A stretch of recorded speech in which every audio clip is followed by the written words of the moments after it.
Hi, this is Arun from arunsyoga.in. I'm a software engineer who mostly works with Node.js, PHP, and other backend technologies. And I'm an open source contributor as well. I'm a tantric by birth in a family which is passing tantric wisdom from generations to generations from past 2000 years of legacy, and got lucky to travel across India and got chances to study under various gurus from different backgrounds and disciplines. You could connect with me in arunsyoga.in. Here I'm helping you to design a divine lifestyle which is based on Vedic astrology, tantra, and other yogic system of understanding.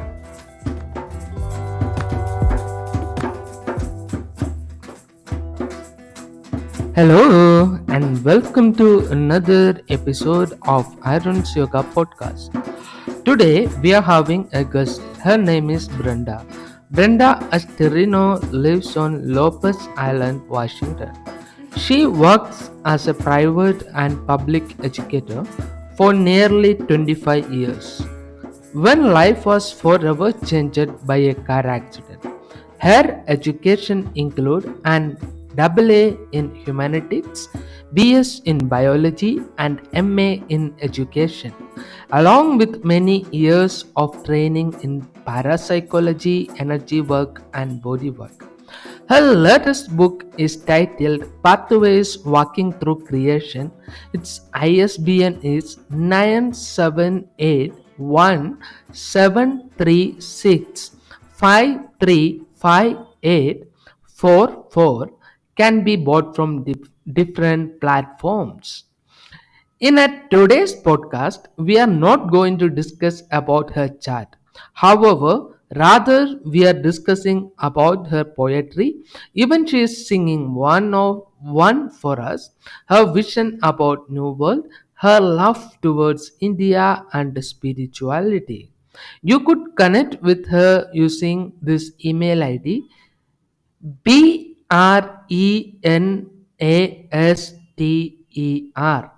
at AOL.com. So, welcome to our new episode of podcast Poetry with Brenda.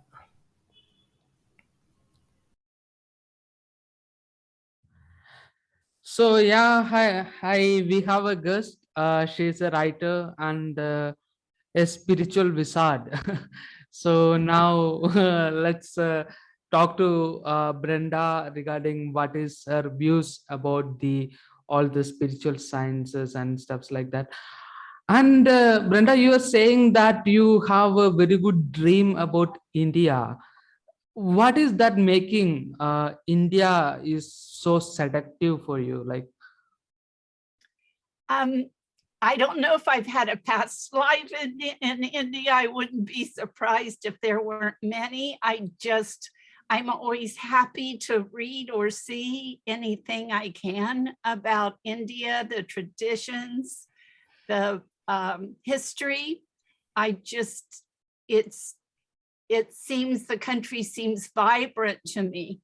And even when I hear about hard times there, I hear about community and I hear about people trying to do things so that it's better for more people. And there just seems to be a stream of family connection that goes through India that is very drawing to me. It makes me feel good.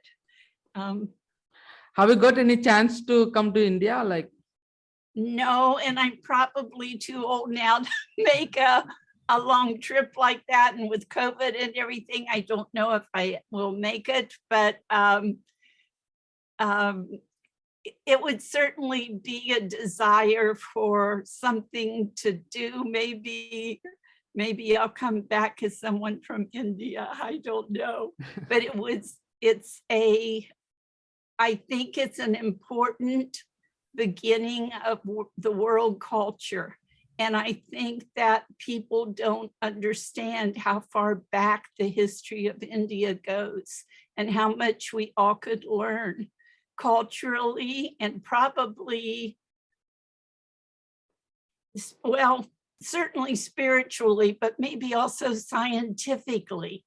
If we studied India more and got more in-depth information about India worldwide, I think India has a lot to offer the world. So, if you get a chance to visit India, which part of India you would be going to? Hmm. That's a good question. For The example, you got a 30 days in India. You have somehow you have managed all the problems in your life, and you decided, okay, let me go for 30 days to India. And India is from the Lakshadweeps to the Himalaya. It's so big. There is different cultures, different languages. From one place to another place, if you go, the amount of the language they speak will vary. The amount of the culture they share, it will vary. The dress code of the peoples will vary. Even the climate also will vary, like from Lakshadweeps to Himalayan region. So in a this kind of diverse stuff, where do you want to go exactly Well, in India? see, you just presented to everybody the smorgasbord, the variety, and there's the excitement of the festivals and the city festivals. Then there's the tranquility and the peace of the mountains. Um, I would want to travel through different parts, and I would want to make sure I got there during some of the major festivals. Yeah. Mhm. The, So, the yes, the yeah, festival that go. happens yearly by the Ganges River. What is the name of that large town? Kashi is Yes, the yes, where we cremate body, like we burn the dead bodies. Like in Indian culture, we believe we should not bury the body, like because in Indian culture we don't believe in this salvation. The after death somebody will come and recreate you again. No, we believe in reincarnation, like yeah. birth and rebirth and things like that. So usually we burn dead bodies, and we don't put the land for no use. Like if you build graves across, like there will be only graves. You can't do anything else, like because people get birth and they die also, like so And that there's city is called Kashi, that is Benares. The Ganges, Ganga Puja also will be there. Like hundreds of peoples will be doing the Ganges Puja in one region. That is called the Ganges. I mean the Kashi, Benares. I think it's really interesting to look at cultures and compare the ones with vibrant colors in their ceremonies to other countries like mine, where the higher level people either wear very dark blue or they wear white and beiges a lot. And I think there's a lot to be said. And I think it would be interesting to do research sometime into the countries that promote a lot of color in their festivals and their activities and their dance, how that relates to the diversity of the culture in survival over time. And I think the color and that diversity lends itself to the survival of people. So, because it feeds the soul. Land colors don't do much to feed anything. But I'm really glad you brought up reincarnation, because I can remember, although I get confused, I believe in genetic memory too, but I've been able to prove one of my genetic memories, it would be a genetic memory, but I also have memories of being in other times that have given me strength to help sustain me through this lifetime. So that's been a blessing in my lifetime. So, can you talk a bit about you? Like, people should be interested to know about a bit about you, like what you do. You write poems, you write books. So just little bit about you, like. I grew up Italian American. My dad was first generation Italian American, so I've always had a soft place for immigrants. I believe in the that power of diversity for anywhere you live.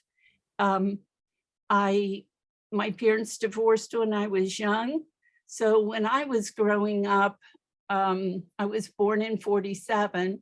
So when I was growing up, it was a bad label to have on you that you came from divorced parents. They called it being from a broken home. And that was sort of meant that you were inclined not to turn out well or whatever. Both my parents were people who in some ways were very embedded in the American culture, but in other ways promoted us thinking for ourselves. And that has been a good thing in my life. I have a master's of arts in the theory and practice of education. I was in education for a number of years until a car accident took me out of my career. I do write. I also do a lot of volunteer work. I believe in family and community, and I like to promote those concepts with people. Yes, I have been involved, especially on my mom's side of the family. People believe in the paranormal and the supernatural. And so I've spent part of my life delving into that also. In fact, that's sort of been a thread through my life. And it's been something that now it's being called parapsychology instead of paranormal. And to associate it with an expansion of consciousness, I think I'm so glad that it happened during my lifetime. That people are talking about it in that vein. In America, in the United States, that has been something that's been put down over the years. Sort of science took the lead in everything, and that science was used to squash people's experiences if they weren't understood. And now that's kind of coming full circle, and there's larger numbers of people who respect those experiences. And I think those experiences are very important to us, and I think they'll become more important as we need to figure out and survive the changes that our world is going through. What is that genetical memory you have just referred to? What do you mean by that? Like, can you explain that? Like, when I was little, I used to hum Jewish songs, and there were no Jews in the family, and we had no Jewish friends. So I don't know where that came from, but I've always thought, both on my mom and my dad's side, that we had some Jewish lineage. And with all the genealogy research that's been going on, I don't know if it's popular where you are, but it's been very popular in the United States. Nothing comes up, but I just kept having this feeling, and it was strong. And I would find things in research on the internet that would associate my last name, which is my maiden name. I'm divorced and I took my maiden name back. That would associate my name with possible Jewish lineage.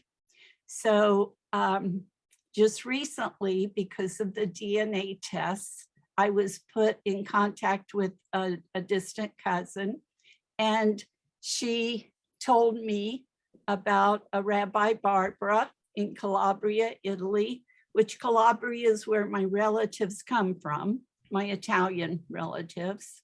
And she was, that lineage especially had a clan name. They lived up in the mountains of Calabria, and they had a clan name. So I gave her that information and some other names in that part of the family. And it turns out that those were crypto Jews.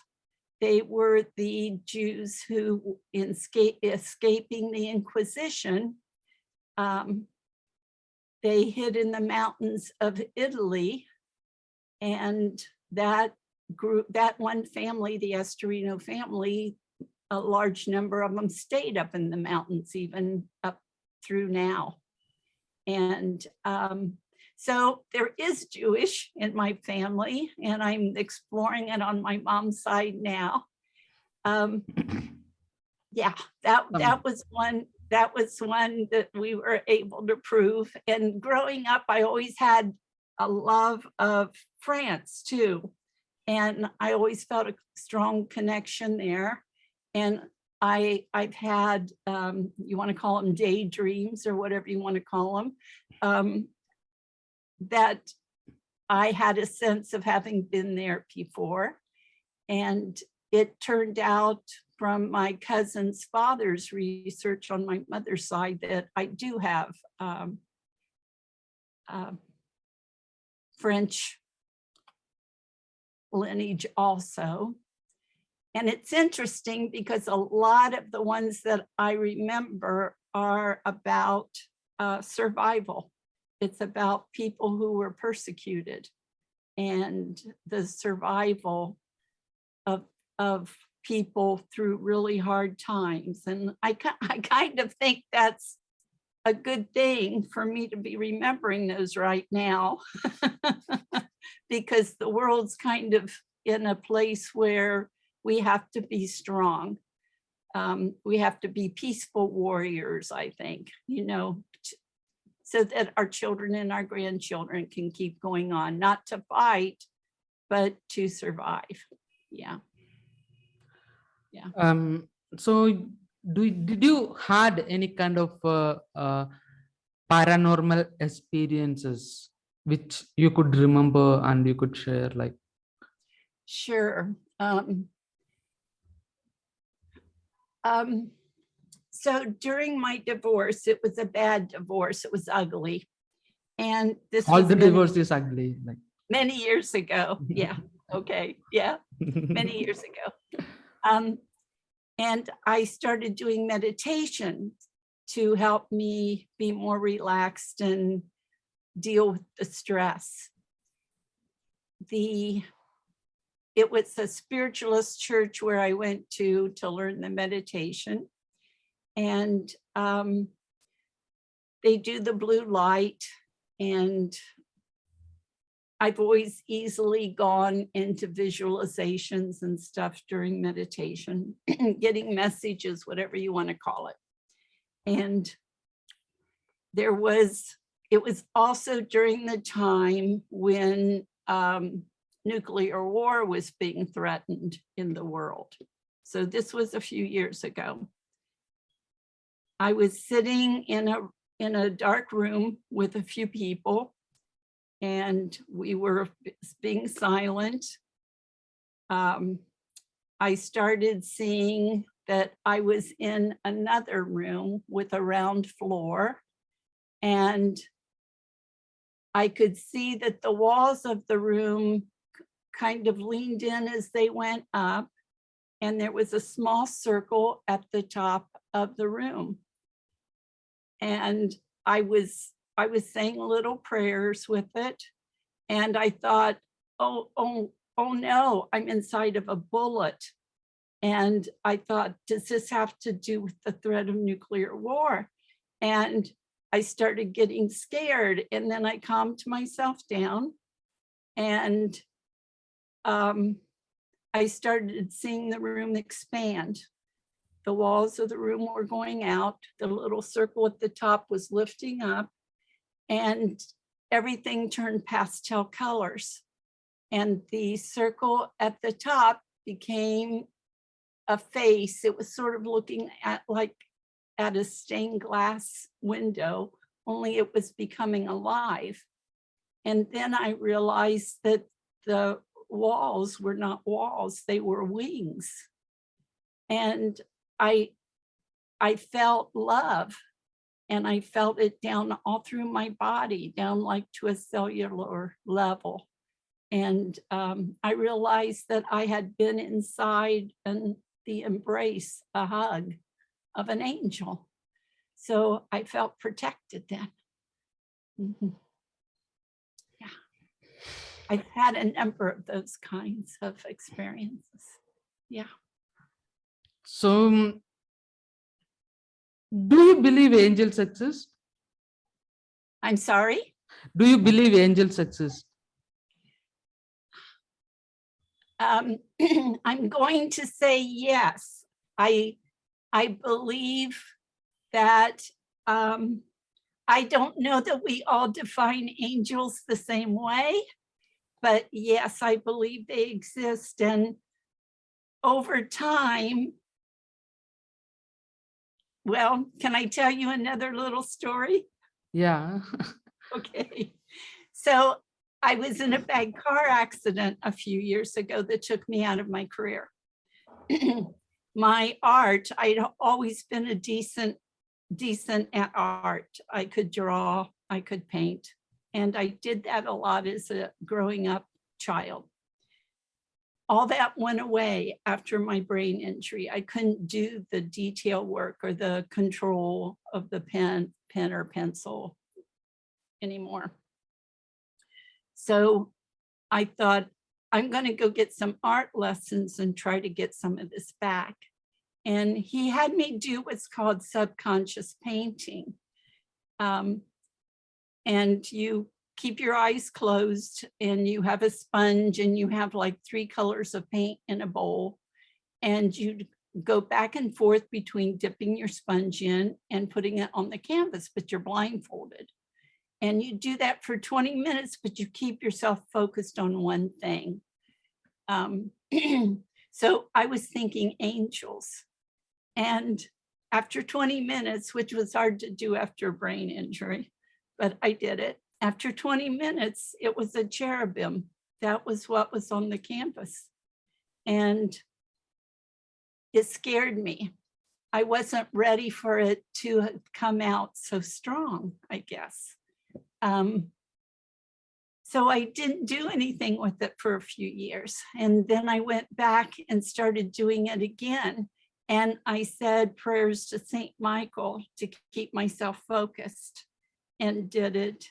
And what came up was a green man. A green man is, I think its origination maybe is Celtic or something along those lines, but it's a guardian spirit of plants and animals. And it struck me then that the angels and the fairies, all the elementals and the angels are on a spectrum. And along that spectrum are all the different things, the different entities that are invisible to us most of the time, that help the earth or help humankind or whatever. And that Saint Michael and the Green Man are kind of the same entity, only on a different level or a different phase of the spectrum. So I've become aware at times of what people would call fairies, but I think they are the elementals. And I think that there's a scientific explanation or connection for some of that. It doesn't mean they aren't real. It's a different name for the same kind of energy. So yes, that's a long answer to saying yes.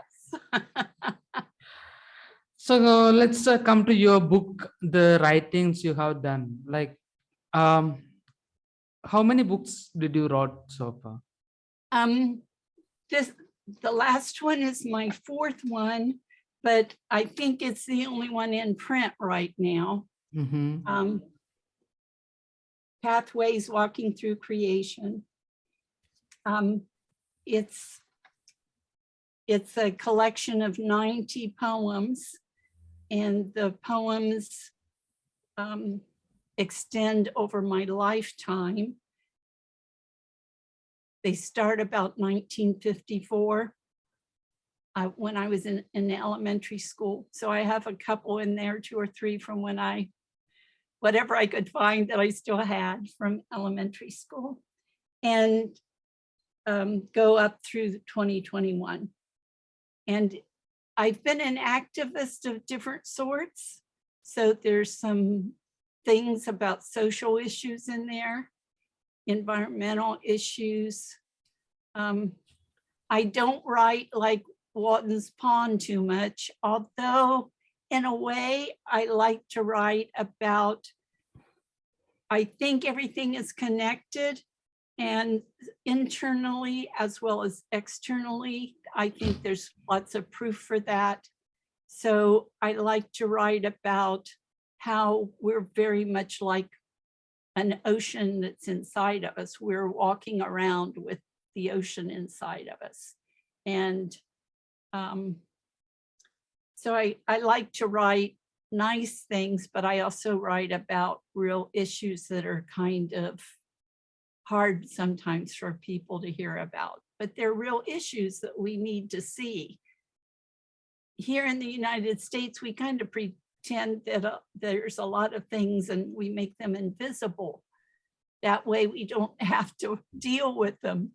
And I think it's important for things not to be invisible, because spiritually we're all connected. Spiritually, we have to solve the everyday problems and work on those as much as we have to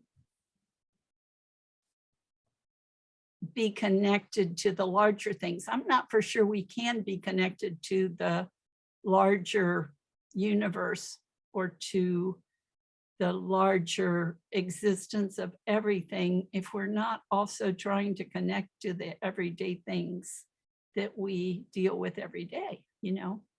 So So the thing is like we human beings only have 5 senses, like the imaginary what we make in our mind is based on to the central experiences which we had with the senses, whatever the contacts we are making with. So there are higher dimensions are existing in which our senses may not be able to access into. Our science, literature, everything is based on that only, like what is our understanding of this entire pattern, that is what we make out from that, right? So there are higher dimensions, like in yoga. Through yoga you can experience those higher dimensions basically. Like yoga is not just stretching your body here and there and things like that. It's called hatha yoga, is a branch of yoga. Then there is another branch which is raja yoga, the king of yoga. Like it's mostly metaphysical yoga, like teaching senses what to see, how to see. Like it's beyond what, because the large is actually beyond our imagination and explanation, so that can be only can be experienced, cannot be explained. It's like love is only can be experienced. Whatever you write, it doesn't make any sense. right, I totally agree. I think that's beautiful. And those experiences, people can't really take that away from us. We can carry that with us and use it to feed us, no matter what other people think or say. And I think having that validated by people like you is very important. That's important for people to understand that their experiences are their truth. If they've experienced some things that they know they're loved, or they know they're protected, or they have a knowing that's so important for them to have it validated. Yes, I agree. Yes. Can you recite the 3 to 4 stanzas of any of your favorite poem which you wrote? Mm.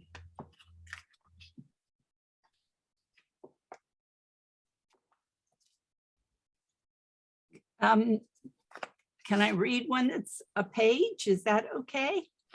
Yeah, I can like do a short one if you want a short one. like whatever you feel like. Some 5 8 stanzas are fine. Like, you know. Okay. Okay.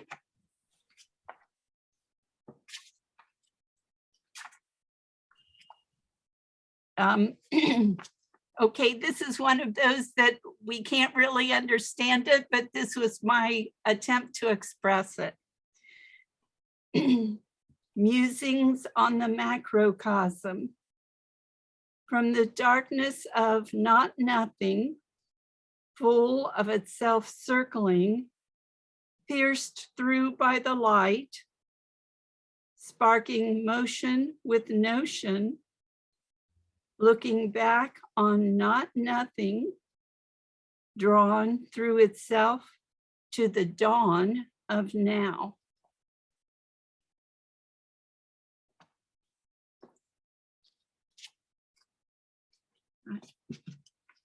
Let's see.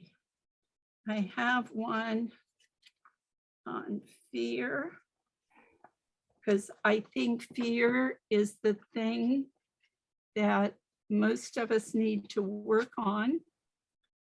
And I thought I had it marked, of course. Okay, page 52.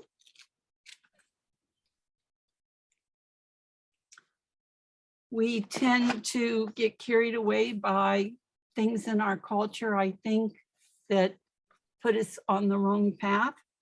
And so this is a short poem about that. Fear. Fear is contagious. We all feel it. Our natural fear is useful to those who love power. Controlling fear through culture makes profit. Controlling fear through politics makes war. Some say it makes the world safe, but never does it make the world safe from fear. Can you sing it like? Pardon? Can you sing it? Is that okay? Is that possible? I do have some poems that kind of have a beat and a chant or a music to it. Yes, that could easily be put to music. Yeah, I have some small thing like. See, this is a. Oh, nice. Nice. Do you want a heavy duty poem? Whatever, like, you know. Okay. Okay.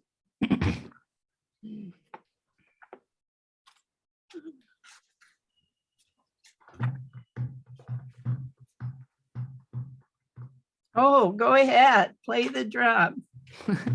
You sing. Oh, I wish I could. My voice is creaky and I've got some scar tissue. No, that's okay, but whatever, like. I can do some toning. You want to hear some toning while I look for the other poem? Yeah. Do you like toning? Toning means like. Wait a minute.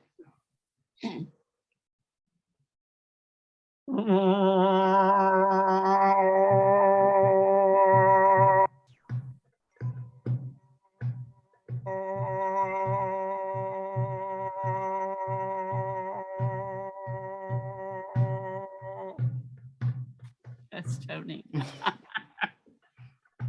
Let's see.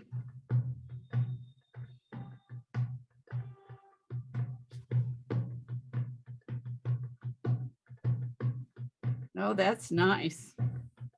Well, I can't find the one I wanted, of course, but I will bring in something else.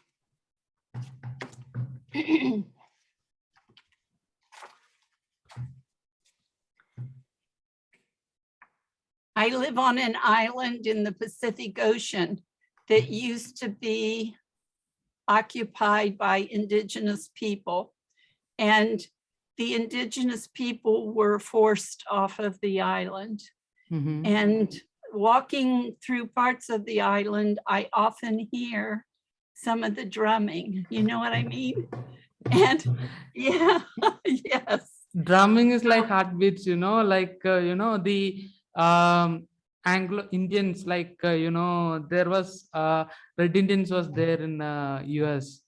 They used to drum, like it's a beats of the nature. Yes, and the area used to be taken care of by the Native Americans. They didn't disrupt it the way the settler culture did. So I think the land wants them back. So this is a poem I wrote about that. Ancient stones. In the daybreak, as breeze ruffles spruce, hear crows call, frozen time. Smell the breathy sigh of those waiting for the thaw. As mist crouches upon paradise, see almost, but not quite, timeless, timeless faces torn from island community. Some do mistake, stuck as spiritual, mired feelings drugged numb. Lies are not healing, truth and justice on the drums. Names famed by cries, bones of the mother bleed for the children gone. Groans reshape the land, searing eyes flash vibrant flame, stones shine as passion reigns.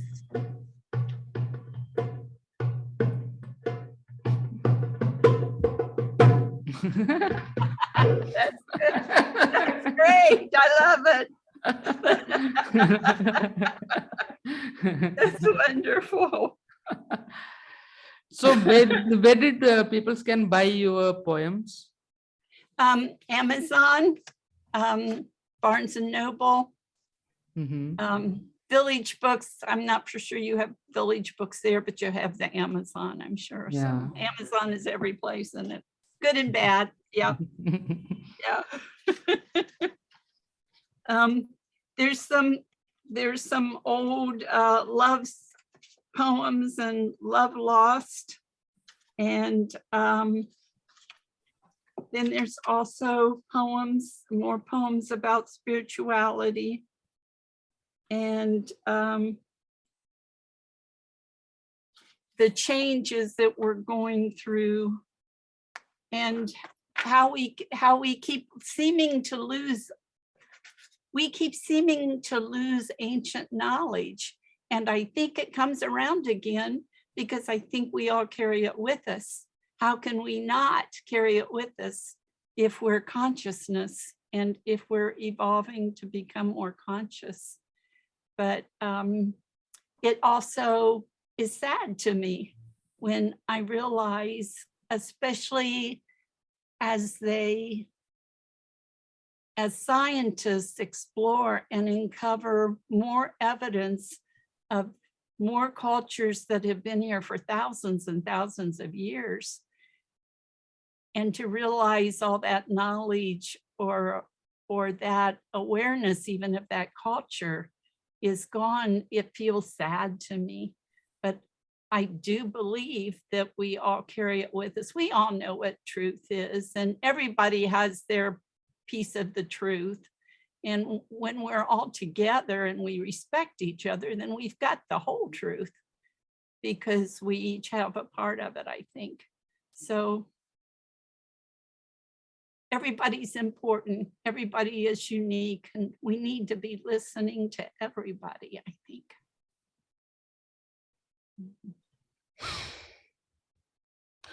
So, what were these other books you have wrote? One of them is the about the head injury I went through. That's the Phoenix Connection. I need to redo that one, but there may be some old copies that you can find on Amazon. And there was one I wrote, I caregave for my mom for a number of years, and I tried to come up with a manual to help other people because it's hard. We don't really have big extended families here. Some groups of people here in the United States do, but the majority, especially those who work for corporate America, really don't have that kind of help. So it was meant to help people, to remind people to prepare that they're probably going to have to take care of some elder member of their family, and ways that they can make it easier for themselves. And make it, because there's so many good things about it. It's too bad when the harshness or the everyday 24/7 outweighs the good parts. Like I had the opportunity to record stories of my mother's childhood. She grew up in the 1920s.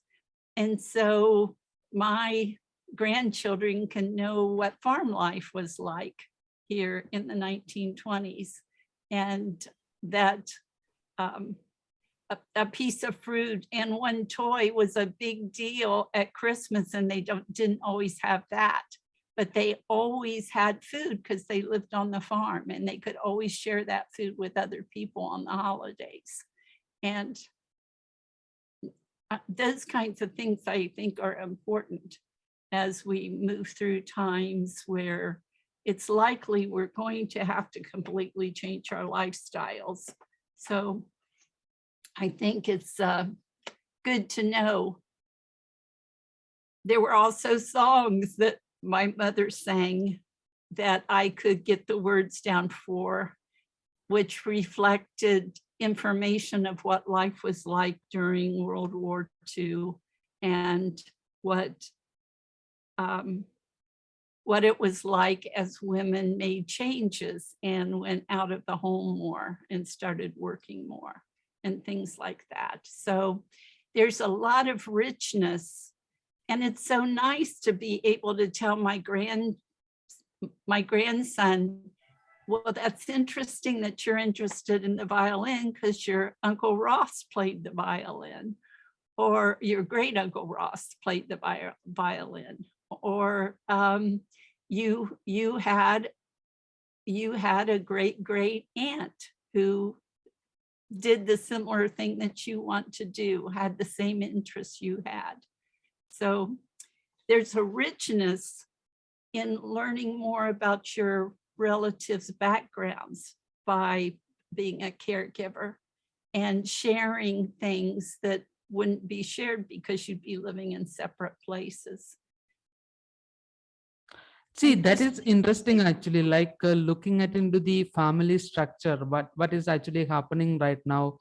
Like, most of the people feel empowered if they are out of the family, and they think in that way that being alone and coming out from the family and as early as possible, if they can do it at the age of 18, that is good. Even if they can do at the age of 16, it will be so great. So, and start themselves, like start working for themselves, and funding for the schooling by themselves itself, and growing up with other peoples, and choosing the partner they want. Like for example, in India, the family structure, what it happens in marriage is like two families come together and they talk before the men and the women speak. and they choose what to marry and how to marry, and things like that. There is a lot of things like that around that thing is existing, and some people are believing that these all things are shit, and we have to be in more liberated way. And what is the way do you feel like the family structure has to be looked like? What do I think it should look like, or what do I think where it's at now? The family structure, How do you feel, how do you reflect yourself to this? I think it's sad that as the corporate structure has become stronger, they encourage people to look at the corporate structure as family instead of their blood or instead of their friends. A lot of people, it's their friends who are their family, and that's great. But that's a whole different relationship than people who are going to use you to make money until you're too old to do it anymore.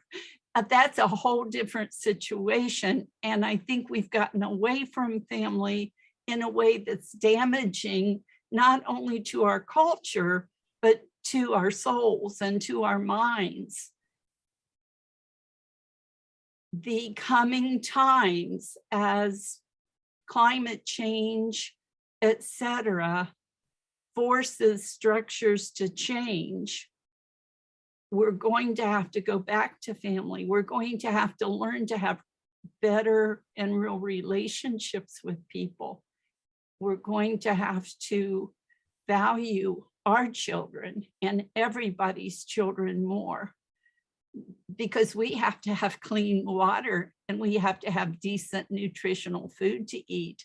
Those are the basics, and shelter. And you can't have a good community without strong families, whether it's blood or whether it's your best friends that you've made your family. Either way, those things are so important.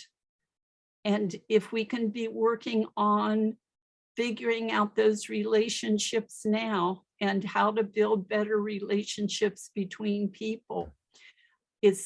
I grew up, because of my father's side of the family, with probably 20 cousins that were within 5 years of age of each other.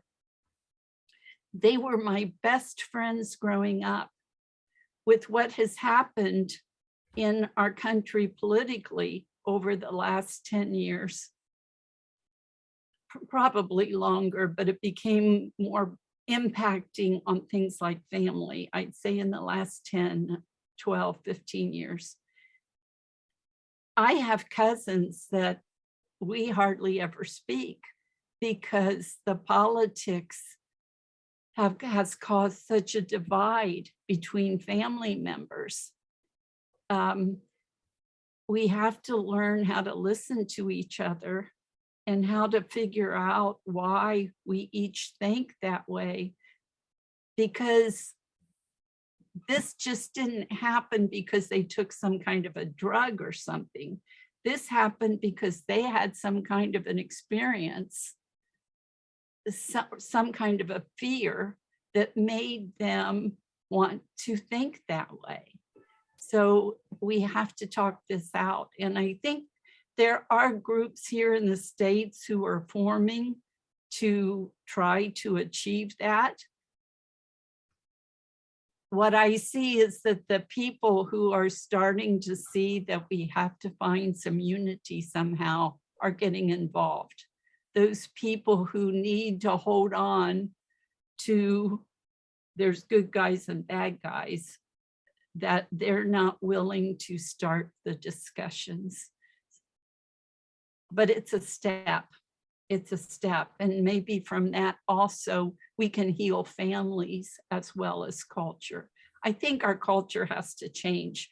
Over here, our culture has been extremely competitive and extremely corporate to our undoing.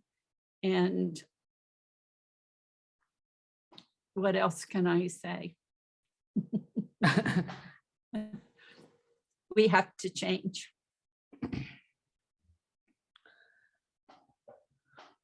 Change to what? Change to where materialism is no longer the main goal, where corporate, where runaway capitalism and corporate domination isn't going to happen anymore. So the thing is, like, there is communism has happened. It was a great experiment, like Soviet Russia has came up, and again it's turned out to be become a capitalistic force. The communism, which is actually meant to fight against the corporatism, is become like another corporate capital, like, so then it's failed actually, like it's failed in many places, like Yes. it's failed Yes. also. So how do you reflect to that? Like, it's already Well, done. it's We tried it's to, failed. I'm sorry. Go ahead. yeah, we already tried to run out from the capitalism. We already tried to destroy the capitalistic forces, and the humanity faced a very big failure. And it's created. It's also created the largest killers in the history. Like, for example, Stalin. Those people have killed peoples for the to be become more secure, like become more better humans. They killed peoples for become more better humans. How do you see that? Like, it's already failed. I think we're still coming out of the dark ages. We're still trying to find our way to a light that illuminates for us, so we don't feel so fearful about everything. When I've looked into how our culture changed during the Middle Ages because of things like the Inquisition, I can see why science went the direction it did. I'm all for science. One of my degrees is in biology. However, I'm not for tobacco science. I'm not for science that dictates things that as if it's supposed to be worshiped. So you're right about capitalism, and I agree with you, everything you're saying. Mostly the people who have gone the routes they've gone were people who were very damaged by their culture, like Hitler. He was a person on the outside of things. He was unsuccessful with what he thought he wanted to do to become famous, and it got twisted and turned. I often ponder whether some of the hatred of one group of people against another group because of religion or how much melatonin they have in their skin or whatever is really about people. It's easier to give an example. So in my understanding of my background in the genetic and genealogy research that's been done in my family, I have all kinds of things in my background. I come from every continent in the world except South America. So every continent I've got some lineage from that's within enough time that it can be found. In the late 1800s and early 1900s in the United States, I would have been called a Melungeon. That means I had a mixture of things like Anglo-Saxon, Turkish, Spanish, Mediterranean, African-American, probably Jewish, which I do. It's 400 years back, but it's there. So it's in those days in the United States, people who were considered Melungeon were also treated like people um, from Africa, African Americans. And there were laws passed in some areas they against them owning land, etc., being able to vote. So those who could pass, those who got fair of skin, then moved across the United States and ended up on the West Coast eventually, many of them. You can trace them through parts of Southern Ohio, which my relatives also were in, all the way out to the West Coast. I believe that my grandmother on my mother's side, who when I would sing those Jewish songs when I was a kid or hum the tunes, she would hush me. She was a racist against Jewish people. I believe that that could have come, that hatred or that racism could have come because as the people were trying to escape the racism on the East Coast, they were hushing their kids not to say things that would give it away what culture they originated from. And eventually, after many generations and being hushed, they thought that because they were hushed about it, that it was something bad. So they started separating themselves from those people. So I think a lot of hatred comes from fear. All hatred, I'm sure, comes from fear. But I also think it comes from a negative thing that happens when you're being enculturalized in your society. So a lot of the people who hate certain people really have that in their backgrounds. And they're running from it. They're not facing that they really are a part of everybody else. So we have to get back to seeing that we're all family. We're all of the larger family. And that we have to make a better future for our children, for all children, or there won't be a human race.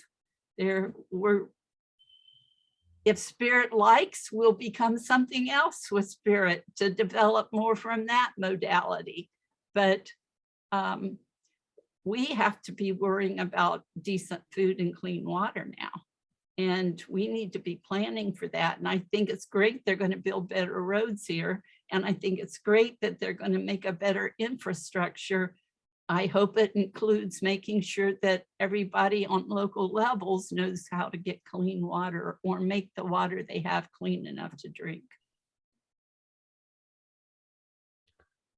So do you want to say something to the people who are actually listening to this particular podcast, where they can connect to you, like what they can, for what they can connect to you, and where they can buy the books from, like the books you have written? And it is actually interesting that you are making the point that we have to be unconditioned by ourselves. Like there is a lot of conditioning as a human beings. We have a lot of conditioning. Like I belong to this particular caste, I belong to this particular region, or I belongs to this particular religion. Like if we continue in that way, like I think we all will kill each other so soon. Yeah, because we all cry tears. We all want healthy children. We all want to be loved and to have somebody to love. And we're all people who share that. We're all the same. And we all want our children to survive and have a chance for a decent life. And I want that for everybody's children. Pathways can be gotten at Amazon, Barnes and Noble. My email is Brenda Aster, BRENASTER at AOL.com. And I appreciate this opportunity to share with you. And I hope that we all can find the things that help us to unify, to make a better world for all of us, for all of our children. So, do you feel that the spiritual path is the way that we can actually connect to unify? Once you realize that you're interconnected with everything else, once you have Yeah, this, that is the only way. Like we can actually realize that the spiritual realization is very important. Basically, like because science is actually explaining all the possible questions related to existence. But science is just the outside, it is not going to be inside. Like it's a pattern, it's finding out the patterns. I have a graduation in engineering, and you had done what is your qualification? Did you done a PhD? yes, and science is a tool, like our mind is a tool in the toolbox, and our experiences fill up the information that our toolbox can't get.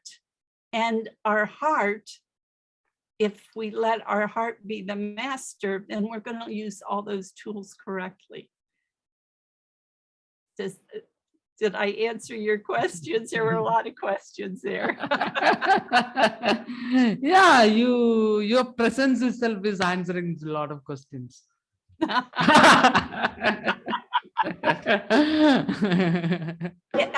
Wouldn't it be great if we all worked together on the questions? If we all discussed the questions and we heard everybody's opinion about the answers to the questions, wouldn't that be great? We all will come one day. Pardon? We all will come one day. Okay, We all right. dream. We are dreamers. John We have, Lennon. yes, Dreamers. yes, yeah, We are yes. dreaming. Well, I hope that we can all have a similar dream for the future. I hope if we all that have a, that is not conditioned with caste, religion, or whatsoever. well, I don't, I'll ask you, because you are the one that's experiencing things with your students, with your yogic and those practices, correct? Correct. Do we all have similar dreams? We never share the similar dreams. We all have different dreams. We all have different dreams. Is there a commonality or an underlying commonality for all the different dreams? See, the beings are actually not all are higher beings. Like it starts from the lower beings. Like the primary things, the most of the dreams will be like animalistic dreams. How do I get that woman into my bed? How do I get that food in my pocket, or how do I get that money in my pocket? This is animalistic dream. So it's just to deal with the survival, and so that is most of the beings are like that. And when they want greed along with that, this primary needs, when it's mixed with the greeds, so let's have a nuclear war so that I will get a large sum of things, large quantity of stuffs, things like that. So this this is actually a separated dream, like conditioned dream. Then there are unconditioned dreams like John Lennon and all, you know we dream. Mhm. Vision, we envision that they're visionaries. And What do you, suddenly they will get killed. yeah, yeah. Yes, I hear you there. I hear you there. It's always a risk to be the ball that bounces higher than other people, right? Yeah, or goes in a different direction. That's always a risk. And if we could have a culture where it was a great thing when people allowed themselves to take those risks to find out what information they might bring back to the rest of us.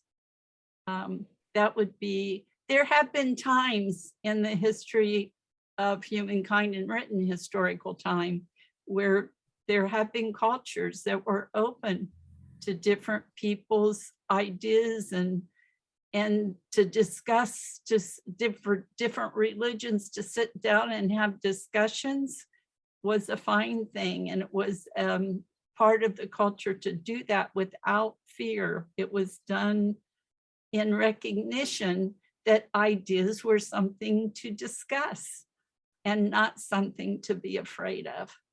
So I would hope that we can get back to that place again, where all ideas can be discussed, even if we don't want to do some of them. It's, yeah. We soon will get into that. Otherwise, we will kill each other.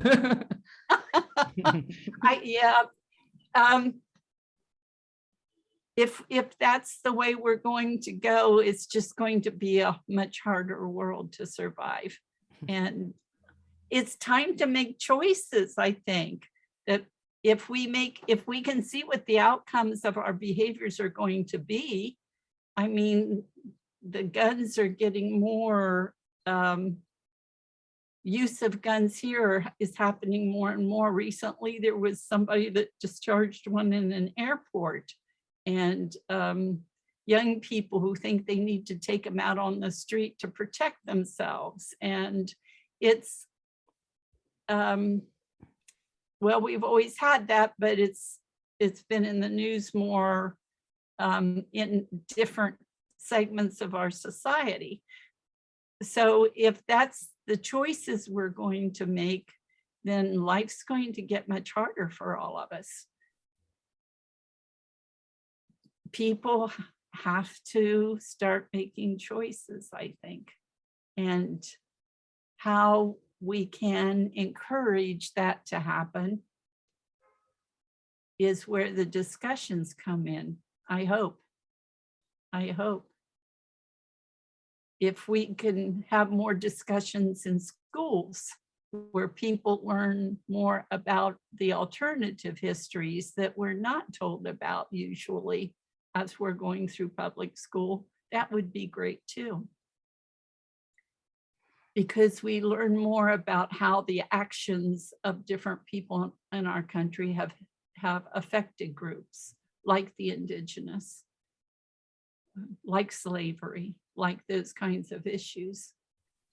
I think that's being discussed more, and I think children are growing up more children are growing up now knowing alternative histories as well as the homogenized version that's taught in our public schools. As that happens, people will become more conscious because they'll see that people have been affected. Huge numbers of people have been affected, even genocided, by the decisions that were made to accumulate wealth. So I'm hoping that happens more often. So, thank you for joining today. And, thank you. Thank you for having me. It's been a joy to talk to you, and thank you for the drumming. I loved it. I love it.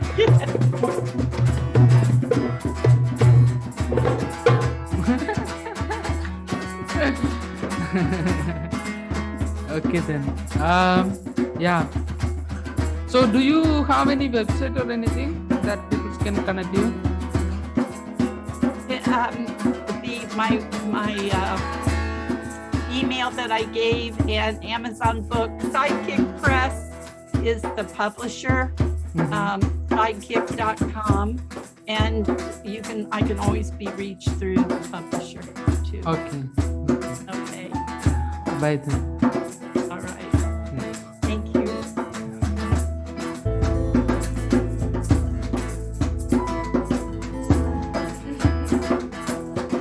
Thank you for listening to my podcast. You could connect with me in arunsyoga.in, where you could see my contact details, including my phone number, my WhatsApp, and email ID. Stay tuned for more exciting episodes.